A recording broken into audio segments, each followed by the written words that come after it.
नमस्कार, आपका स्वागत है। दोस्तों, वास्तुशास्त्र के अनुसार इन 5 कारणों से घर में धन नहीं टिकता है।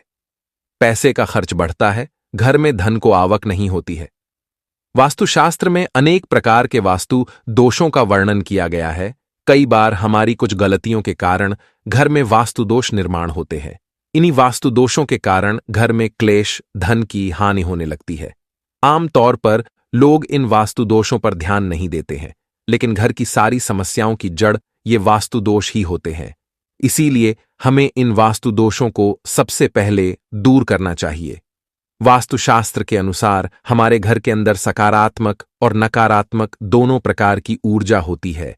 अगर नकारात्मक ऊर्जा अधिक होती है तो इसके पीछे वास्तु दोष कारणीभूत होते हैं। इसके साथ ही हमें घर में कुछ चीजों को कभी नहीं रखना चाहिए। कुछ चीजें ऐसी भी होती है जिनसे नकारात्मक ऊर्जा उत्सर्जित होती रहती है। वास्तुशास्त्र में इन वस्तुओं को घर में रखने से साफ मना किया गया है, लेकिन कई लोग जाने अनजाने में इन चीजों को अपने घर में रखते हैं, जो को बहुत गलत होता है। आज के इस वीडियो में हम आपको बहुत ही महत्वपूर्ण जानकारी बताने वाले हैं, जिसे आप सभी को ध्यान से सुनना चाहिए। तो चलिए दोस्तों, जान लेते हैं वह कौन सी चीजें हैं और कौन से वास्तु दोष है जिनसे घर में धन की हानि होती है। दोस्तों, अगर आप इस चैनल पर नए हैं तो इसे सब्सक्राइब जरूर करें, साथ ही वीडियो को लाइक जरूर कर देना। सबसे पहला दोष है दक्षिण दिशा की तरफ मुख्य द्वार का होना। दोस्तों, वास्तुशास्त्र के अनुसार घर का मुख्य द्वार कभी दक्षिण दिशा में नहीं होना चाहिए। दक्षिण में द्वार होने से घर के मुखिया की कभी उन्नति नहीं होती है। घर में सदैव दुख और दरिद्रता छाई रहती है। धन का खर्च अधिक होता है। परिवार में बार बार लड़ाई झगड़े होते रहते हैं। इसीलिए दक्षिण दिशा में कभी द्वार नहीं होना चाहिए। दूसरा वास्तु दोष होता है मुख्य द्वार पर पेड़ की छाया पड़ना। अगर आपके मुख्य द्वार पर किसी वृक्ष की छाया पड़ती है तो इससे छाया वेद का निर्माण होता है, और छाया वेद को वास्तुशास्त्र में बहुत ही हानिकारक माना जाता है। द्वारवेद के कारण घर में हमेशा पैसे की तंगी बनी रहती है। इसीलिए घर के सामने कभी कोई पेड़ नहीं होना चाहिए, और कभी किसी पेड़ की छाया भी घर पर नहीं पड़नी चाहिए। साथ ही अगर घर के सामने कोई बिजली का खंबा होता है तो भी यह द्वार वेद निर्माण करता है। इससे भी धन की हानि होती है।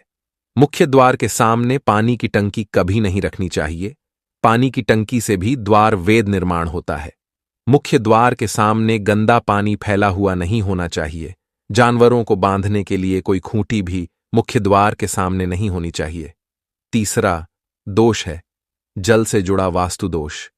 वास्तुशास्त्र के अनुसार नल से लगातार टपकता पानी धन के नाश का कारण होता है। अगर आपके घर का कोई नल खराब है जिससे लगातार पानी टपकता है तो उसे जल्दी ठीक करवा लें, क्योंकि वास्तुशास्त्र में इसे सबसे बड़ा दोष माना गया है। चौथा वास्तु दोष निर्माण होता है दरारों के कारण। अगर घर की दीवारों पर दरारें हैं अथवा दरवाजों में भी दरारें दिखाई देती हैं तो इन दरारों के कारण भी दोष निर्माण होते हैं। वास्तुशास्त्र के अनुसार घर में किसी भी प्रकार की दरारें अथवा छेद नहीं होने चाहिए। दरारें नकारात्मक ऊर्जा निर्माण करती हैं। साथ ही मुख्य द्वार को खोलते अथवा बंद करते समय आवाज नहीं आनी चाहिए। इससे स्वरवेद निर्माण होता है। स्वरवेद के कारण घर में क्लेश बढ़ता है। और पांचवा दोष है घर की दहलीज से जुड़ा। अगर घर के मुख्य द्वार पर दहलीज नहीं होती है तो ऐसे घर में कभी निवास नहीं करना चाहिए। दहलीज के बिना मुख्य द्वार अधूरा होता है। दहलीज घर की रक्षा रेखा होती है। किसी भी प्रकार की नकारात्मक शक्ति इस दहलीज को पार नहीं कर सकती, क्योंकि दहलीज पर शुभ चिन्ह बनाए जाते हैं। दहलीज के बिना घर असुरक्षित होता है। ऐसे घर में सदैव नकारात्मक शक्तियों का वास होता है। तो दोस्तों, इस प्रकार से वास्तुशास्त्र में इन 5 कारणों के बारे में बताया गया है जिससे घर में धन का नाश होता है। उम्मीद है आपको यह जानकारी अच्छी लगी होगी।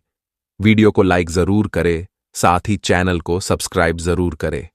आप सभी का धन्यवाद।